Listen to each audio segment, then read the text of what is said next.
Hi, this is Shaman Elder Maggie, and a lot of people ask me what is the difference between contemporary or neo-shamanism, as taught by many teachers online, and the traditional indigenous shamanism that I teach. Let me try to explain the difference. The course I teach is a very special course. It teaches traditional shamanism as handed down from generation to generation within my own family lineage. This information is meant to be and has been kept within the family lineage and has not been taught to outsiders before now, ever. This course teaches you about traditional shamanism as it has been practiced in my own tribal traditions back through the Ukraine, Russia, and Siberia. I want to keep this traditional shamanism alive, and so I offer it here to you and to all who have a desire to learn the original teachings as handed down in my family for thousands of years. These teachings were never taught outside of the family of shamans. The only reason that I have these ancient traditional skills and tools to share with you is because my grandmother fled Russia during the Bolshevik Revolution in 1903.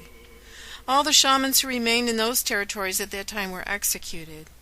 There was not one true shaman left alive in those countries by 1910. Those that claim to be shamans there today are just trying to pick up what remnants they can remember or shards they can find, as there has been no practice of any traditional shamanism in those communist countries for over 100 years. I can also say that traditional shamanism has been wiped out in many countries around the globe today. The old shamans of China and Tibet were executed around 800 AD when the king of the lands, Langdharma, decided Buddhism would be the official religion. In Africa and Hawaii, the religion of Christianity and its missionaries executed all shamans who would not adopt Christianity and stop practicing traditional shamanism. Again, all the true shamans were wiped out long ago. So where can we find the original traditional shamanism still being practiced today? In that handful of people who were able to escape their countries and the persecution of their tribes, and who handed their own first-hand knowledge down to their own children, as my shaman grandmother did for me. And we might find the true traditions in those few true shamans who were never exposed to the missionary tactics and religious choices of military leaders and kings. We can find the true traditions of shamanism perhaps in those few shamans still locked away in the isolated jungles and mountains who have not yet been exposed to money and greed.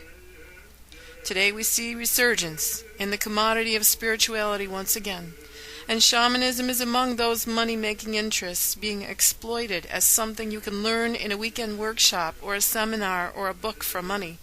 How ridiculous! How can anyone even believe that is possible?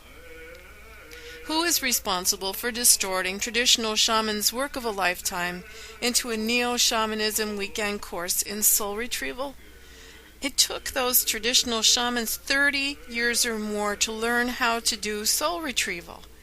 If everyone who has taken a weekend course or a seminar in contemporary shamanism and who claims now to be able to do a shamanic journey actually could, then why is there nobody left sick or homeless or hungry on this whole planet? The truth is, you cannot learn traditional shamanism in a year or even 2 years. You cannot learn it from a book. You cannot learn it from someone who is not taught by a traditional shaman within his own family lineage. You will only get shards and fragments and misnomers and conceptions and weak facsimiles of the true power of traditional shamanism. I am willing to teach you what my shaman grandmother taught me. I am sharing with you things that are not shared outside of the shaman's own family. This is not just an ordinary thing you are learning here. Do not treat it as though it is something that everybody knows and does. Let's see this teaching for what it truly is. I am sharing with you something reserved only for the grandchildren of traditional shamans, and I'm happy to share it with you. Aho, namaste, Shaman Elder Mag.